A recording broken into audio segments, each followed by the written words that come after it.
Hi, this is Alicia. What else is in this organic computer called our subconscious mind? First, it's all of our memories since the day we were born, our database. Even if we don't remember everything at the conscious level, our subconscious mind never forgets anything and has stored these memories to the last detail.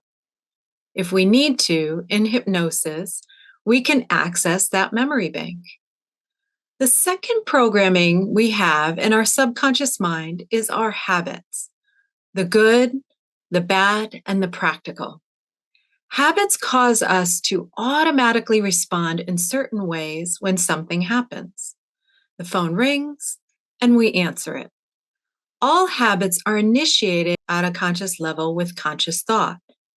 And before we know it, conscious behavior becomes subconscious programming or habit. The next thing in our subconscious mind is emotion. There are no emotions at a conscious level. So when we express emotions, they come directly from the subconscious mind right through the conscious mind and out, which is why sometimes when we express or act on our emotions, we don't express them in the way we want to and wonder, now, why did I do it that way? The next part of our subconscious mind, and probably the most important part, is our protective mind. This part of us must protect us against real or imagined danger. You see, something imagined by the subconscious mind is experienced just as if it was actually happening. It can't tell the difference. This part of the subconscious mind is one of the reasons why hypnosis is so safe, because the protective part of your mind is actually elevated during hypnosis. The last part of our subconscious mind is called the critical factor. The subconscious is incredibly powerful. It likes to keep things just the way they are, which is why change can sometimes be really challenging. We can sometimes resist the positive change and suggestions offered to our subconscious mind. On the other hand, the negative suggestion can go into this inner part of us very easily because it doesn't take any work to accept a negative suggestion. That's our brain's negativity bias. Do a quick comparison. What feels the easiest in your own mind? I'm going to ace this exam, or I'll never amount to anything. Positive change and suggestions can be hard because the subconscious mind has hired that employee called the critical factor to keep those positive suggestions out. Imagine the critical factor as the guard at the gate of the subconscious mind, a big muscled guard that deflects any suggestions that the subconscious deems to be inconsistent with what's already there, or that requires too much work on the subconscious mind's part.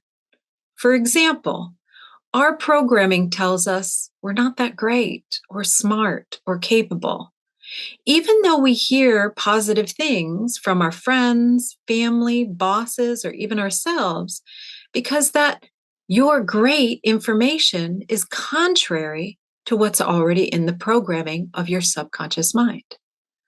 So the guard says that's inconsistent with what's already there and bounces it out. That's why it can be very difficult to change the perception of ourselves from the outside in. We need to work from the inside out. Another example is dieting. I'm going to lose 20 pounds, and I really, really mean it this time. The subconscious mind recognizes all the work that goes into losing 20 pounds and simply has that guard kick the suggestion to the curb. That suggestion only has one other place to go, and that's over to willpower. And we all know how strong our willpower can be.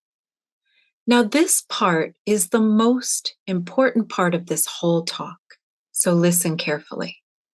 And if you remember nothing else I've said, please remember this. How do we get past that guard the critical factor of the conscious mind, to get the suggestions for change that we want into the subconscious mind. We use hypnosis to bypass that critical factor and change the programming using positive suggestions. It's important that you understand that the conscious mind still plays a role, a very important role, while you're in hypnosis. With the critical factor bypassed, your conscious mind takes over the role of the guard to protect you. So that when you receive a suggestion in hypnosis, it's your conscious mind that decides whether that suggestion is going to be accepted in as new programming and whether or not you're going to be successful at making that change. Now, the great news is our team is skilled at guiding you through these layers of protection. In other words, your conscious mental attitude is the greatest determinant of your success. If you choose to leave that natural skepticism outside the door and enter your session with an open mind and positive attitude, the suggestions you receive during your session will go into your organic computer and change will begin to happen immediately. It's also important that you delete the words hope and try from your vocabulary. I hope it'll change, or I'll try. Hope and try are words of non-commitment. Try gives you an automatic out, and hope puts the responsibility into somebody else's hands. Anytime you've said to yourself, I'm going to do it, and there's no question about it, you did it, and you probably did it really well.